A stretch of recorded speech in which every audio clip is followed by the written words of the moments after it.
Bienvenue dans Influx, le magazine culturel de l'Eurorégion. Au sommaire aujourd'hui pour ce nouvel épisode. Pendant sa résidence à la Villa Perrochon à Niort, Emanuela Meloni recherche des paysages qui lui sont inconnus. Elle s'arrête et observe. Sa photographie est l'empreinte visuelle de ses déambulations. Laurent Labadie est comédien et metteur en scène pour la compagnie Lilo à Mansignac, dans le Périgord. Dans ses créations, il s'amuse à inventer des histoires dans lesquelles la culture occitane est à l'origine du monde, et ce n'est pas sans humour et autodérision. Influx rencontre la poétesse argentine Romina Cassile au centre Huarte en Navarre. Cette jeune artiste nomade s'affranchit des frontières géographiques. Elle crée une plateforme de collaboration virtuelle et développe ainsi de nouveaux procédés d'écriture poétique. Pour finir cet épisode, Influx se connecte à la poésie musicale anarchiste de Bernard Lubat. Ce monstre du jazz gascon œuvre depuis plus de 40 ans dans la ville d'Uzès. Le festival accueille chaque année toutes les personnes susceptibles de sentir et partager sa folie. Influx voyage dans le Marais Poitevin à travers les impressions photographiques d'Emanuela Meloni.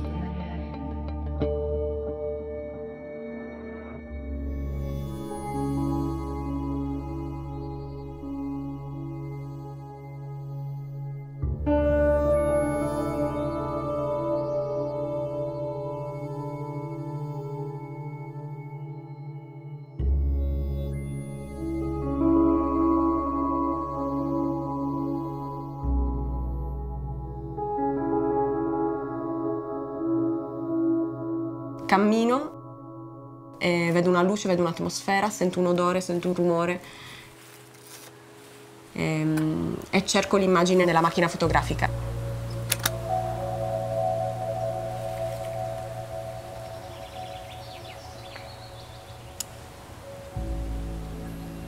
Se quello che vedo attraverso il mirino e quello che sto vivendo si rassomigliano, allora scatto la fotografia. Soprattutto quando lavoro in analogico, perché avendo soltanto 12 scatti devo prestare più attenzione al gesto, all'immagine che scelgo di prendere.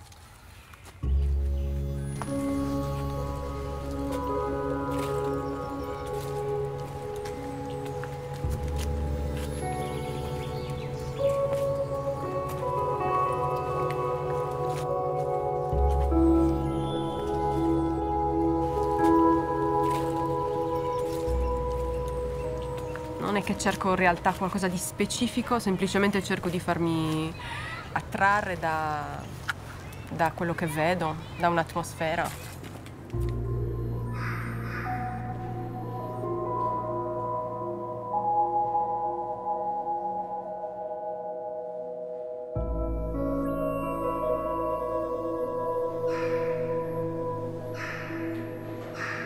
Questa residenza è una residenza sul paesaggio che va dall'oceano, dalla città della Rochelle verso il Marais Poitevin, fino alla città di Niort e poi fino alle sorgenti della Sèvre.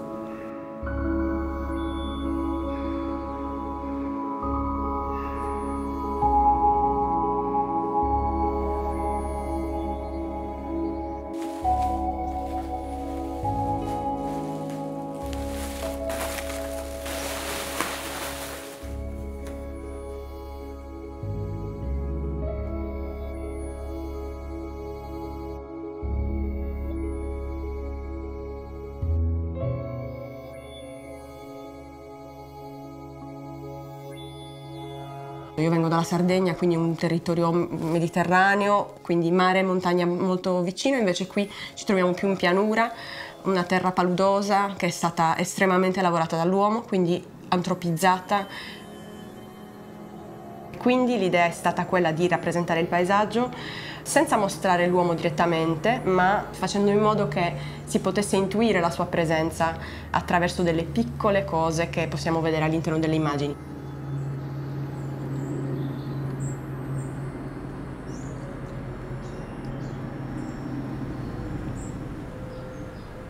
L'unico spazio in cui l'uomo non è così presente è davanti all'oceano.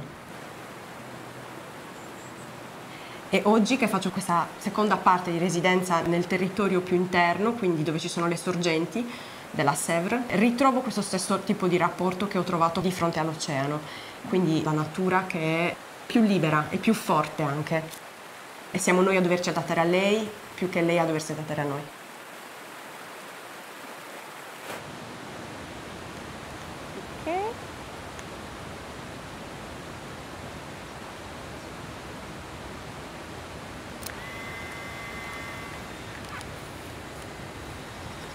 È una vecchia pellicola, quella che ho dentro questa macchina, che è una macchina, diciamo, a pellicola istantanea.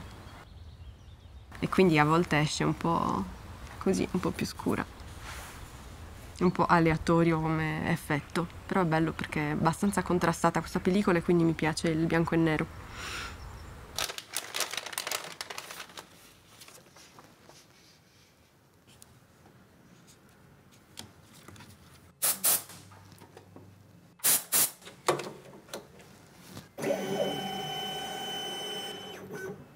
A un certo punto la Terra prende la parola e dice che è scomposta, che è stata toccata da tante mani che frugano, che afferrano, che misurano, che sottraggono, spogliano, eccetera.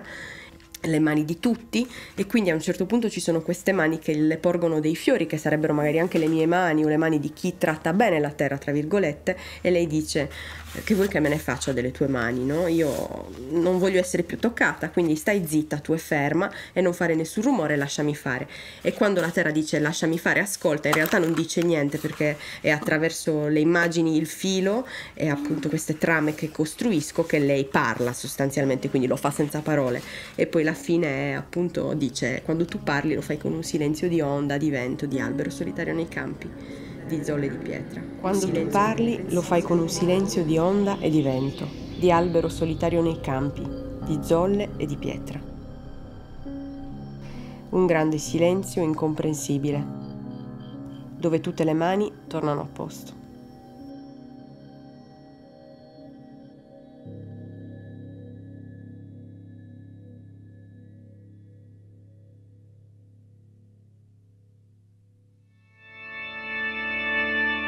Influx continue ses aventures au volant du quinoculteur de Laurent Labadie à Mansignac.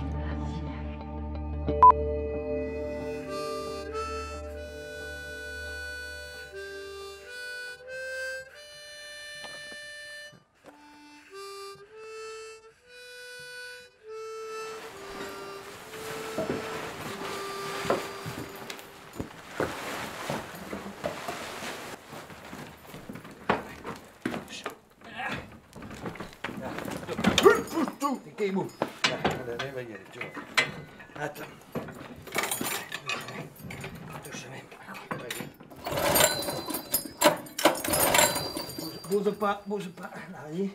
C'est bon? Allez. Hey! C'est bon. Hey! C'est bon. Tudo bem? Disons que dans le travail que fait d'un peu fort sur un terrain, il y a la question de l'occitan comme base de tout ce qui existe sur la terre vient de l'occitan.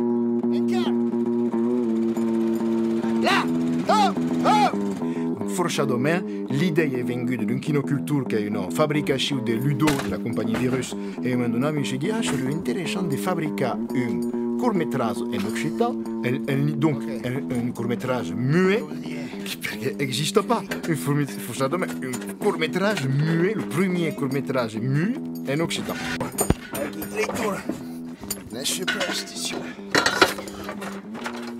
Donc, l'idée est première, et donc, au fur et à mesure, avec un travail sur quel projet, et débattu un entresort à qui dédié, monter le monde 20 chez Chieta dans le quinoculture, assister à un film de 6 minutes, doublé pour le public et pour nous autres, bouter une musique en même temps, et puis veiki qui sont sortis, qui sont tirés, qui sont contents, qui tout simplement à quoi qu'une biais de montrer l'occitan d'une autre façon, de séduire per l'aspect visuel du spectacle, donc fonctionne bien. Ok, mesdames et messieurs, ok, simple. Bienvenue dans le premier cinéma occitan dans le monde. Dans le monde? Eh oui! Hey, c'est pas chaud, tu me pousilles à l'oreille dresse. Ok, tu vas dire pour ça, ok, et vers le premier film vraiment réalisé. Dans le monde! Dans le monde! Dans le monde, oui! La compagnie Lo, qui est une compagnie de théâtre, de musique, de vidéos. Donc il y a eu deux volets dans la compagnie, l'aspect spectacle et l'aspect pixeloc, travail alentour de la langue occitane, que veut dire, effectivement, d'un côté, faisant un travail d'actu, de mise en scène, d'initiation au doublage per le locuteur occitan, initiation au théâtre et tout, donc une fin de prépositions, et donc travailler en menchina d'un peu le cagilo début, ou alentour d'oki. That's now le che, chiei, scim, 4, 3, 2, l'homme qui tire mai vite que l'homme qui tire mai vite que son ombre. Fort bandit.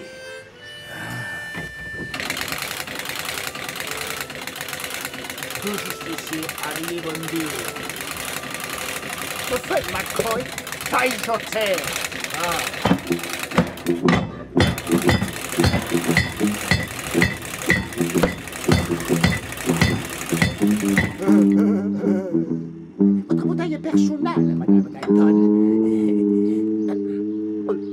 Le personnage de l'Ochinocultor qui est simple, qui est Flash et Steve McCoy. Flash McCoy est une référence à Toy Story et Steve McQueen est une référence à Steve McQueen. Donc deux personnages de cowboys connus dans le mi-temps au bétou de bande dessinée, au bétou de film, au bétou de film d'animation, et qui travaillent le plus simple pour connecter le monde. C'est vrai que quand tu as une langue occitane, la langue occitane est compliquée, dès que tu parles, ou pas grand monde. Donc quand tu te trouves dans un arrière et tu parles occitan, si tu ne peux pas employer des mots simples ou faire de la sancho simple, le monde s'en fout. Autant parler français.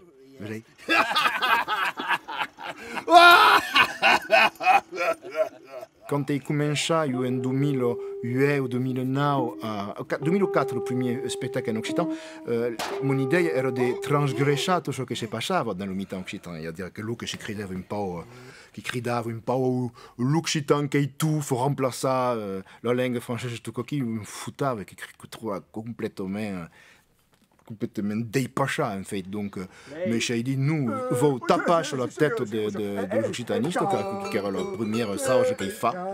Puis après, qu'il cultiva quelle maison artistique de me foutrait de la gueule des occitanistes, mais il y aura une raison de vivre. Parce que dans la vie, l'occitan cherche à ré. Lui qui fait de l'occitan, s'ils font une psychanalyse en même temps qui est plus intéressant de faire de l'occitan, donc l'occitan qui est une langue qui est pratique, donc pas de parler, pas de juger avec, mais s'il y a qui veulent parler occitan, mais il ne faut pas se gêner, si ils veulent prendre l'occitan et le tirer comme une éponge, pas de problème, si vous voulez le foutre dans une croix, pas de problème, qui appartient à tout le monde, et surtout à ceux qui ne la parlent pas.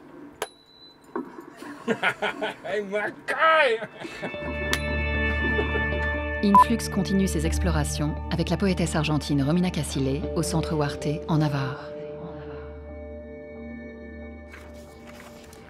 Ver y besar a veces quieren ser la misma cosa, más veces de lo que quisiera admitir.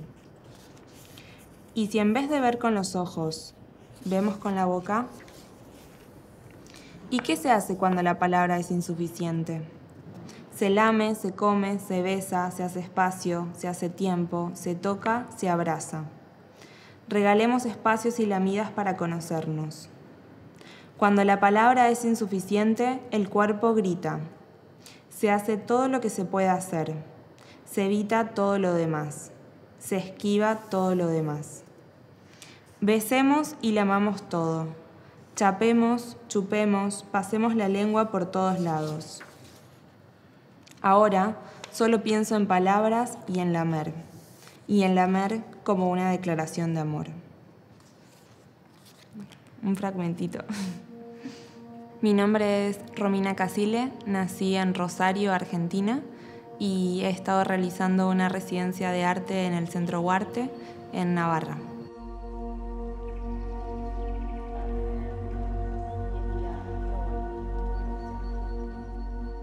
El proyecto que llevé a cabo en la residencia que se denominaba Obesquena se llama Cómo coreografiar un texto colectivamente, y este proyecto tiene como mayor interés poder generar una plataforma virtual de encuentro a partir de la cual poder desarrollar diferentes procesos de escritura colaborativa y colectivamente.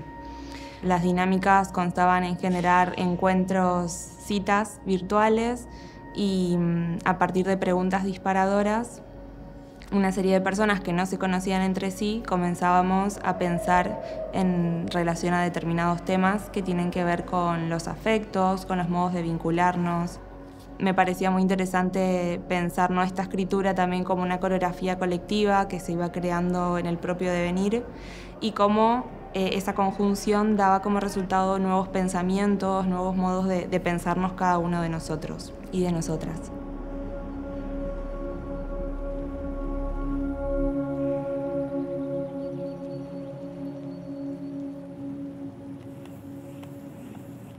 Luego, mi idea fue trabajar con performers que pude contactar a través del Centro Huarte. De hecho, bueno, estuve trabajando con Perú Galvete, que es de aquí de Huarte, y con Laura Morales, que es de Sevilla. Y el proceso que hicimos con ellos fue a través de estos textos que fueron producidos colectivamente por un grupo de personas, qué pasaba cuando ellos podían atravesarlos por sus cuerpos, ¿no? Como de vuelta poner en sus cuerpos, en escena y en su voz, esas voces que se habían encontrado, ¿no?, en la virtualidad.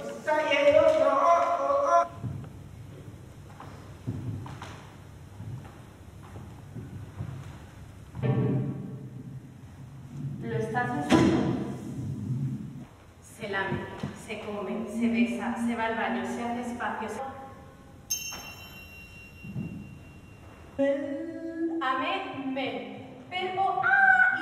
Este interés surge de una necesidad personal que tiene que ver con seguir generando procesos colaborativos y poner en convergencia a diferentes cuerpos que se encuentran ubicados en diferentes partes del mundo.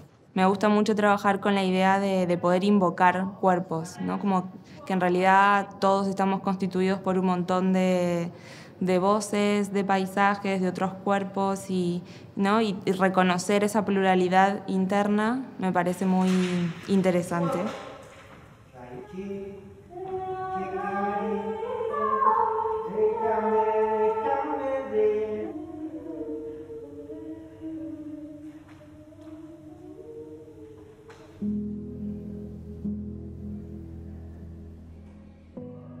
Otro formato que también derivó del proceso de la residencia fue una publicación que se denominó La mímica de tu voz, que tenía que ver con un montaje de estos encuentros textuales.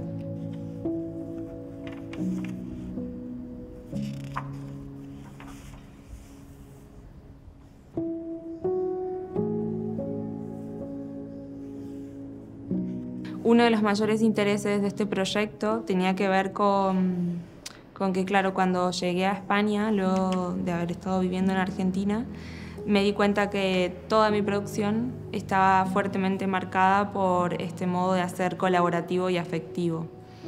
Entonces, un poco como a modo de desarrollar estrategias en la supervivencia nómade, si se quiere, uno de estos modos fue ¿no? Como poder generar esta plataforma virtual que aún así nos permite seguir generando encuentros y que por más que sea un encuentro virtual hay como mucha potencialidad y como eso en la conjunción se generan siempre cosas nuevas que también nos ayudan a repensarnos, a pensarnos de otro lado y bueno, eso fue principalmente el disparador de este proyecto, el motor, como seguir pensando distintas maneras de los vínculos colaborativos y afectivos.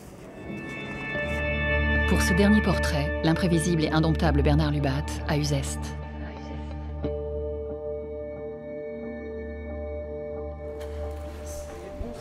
C'est bon. Ok. Bon, alors. On retourne un peu comme ça. Ouais.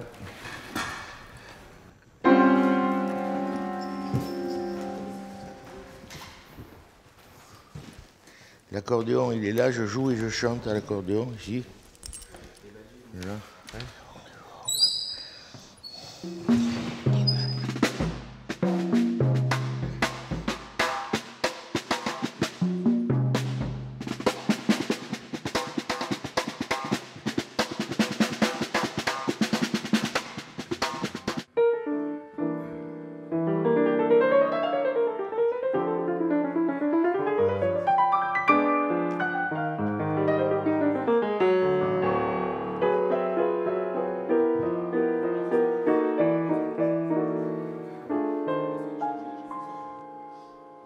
Je suis dissident bas, dissident France de l'Inde.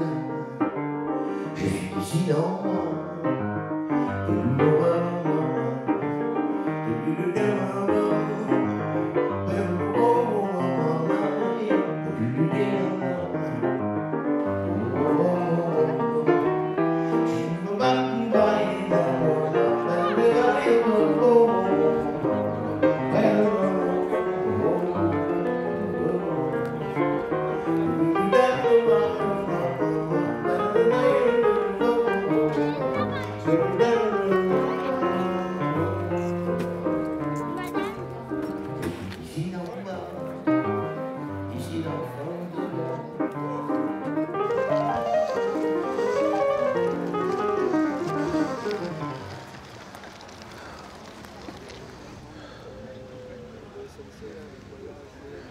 C'est de l'organisation de la désorganisation organisée.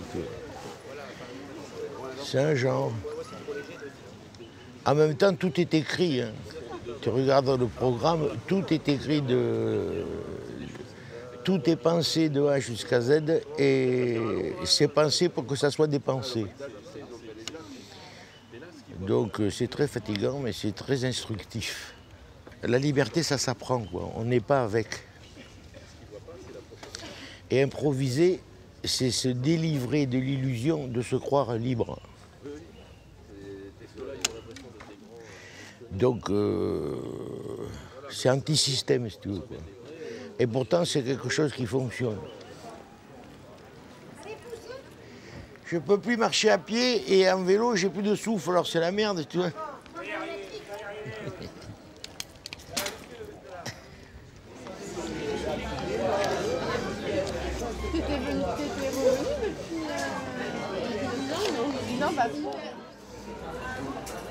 Oui, mais après, à Paris, tu n'avais pas le calme du soir. Non. Il y en a, mais quand je coupe, j'ai encore. Ah ouais. Ouais, ok. Et oui. L'accordéon, il est pas. Tu veux tester l'accordéon? Mais attends, j'attends qu'ils règlent leurs problèmes de sono parce que pour le moment, ils ont que des problèmes de sono et. D'accord, je reviens avec le tabouret. Ouais.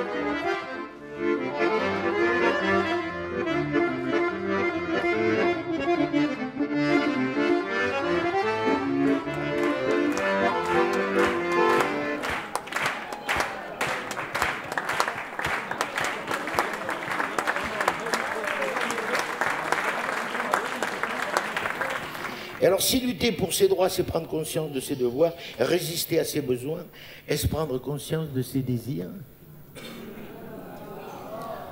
Ah oui, bah oui. À Uzès, c'est ça, hein. En octobre, on va à la chasse à la palombe. Après, c'est les châtaignes. Enfin, suivre ceux qui cherchent la vérité et fuir comme la peste ceux qui disent l'avoir trouvée. Désobéir à la fatigue d'obéir, ce dérangement de l'ordre dans lequel nous étouffons, j'ai tout fait.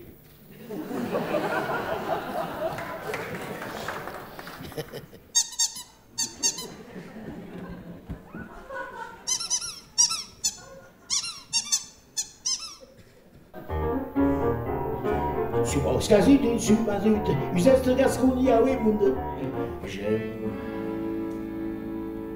les épines quand elles riment avec la rose.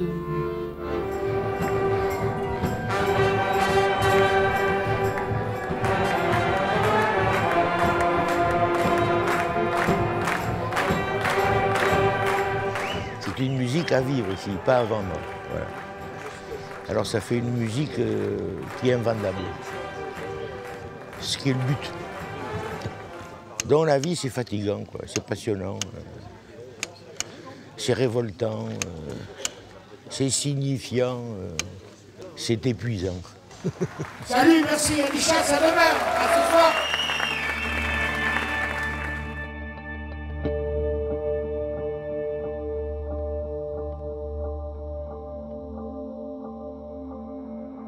Influx.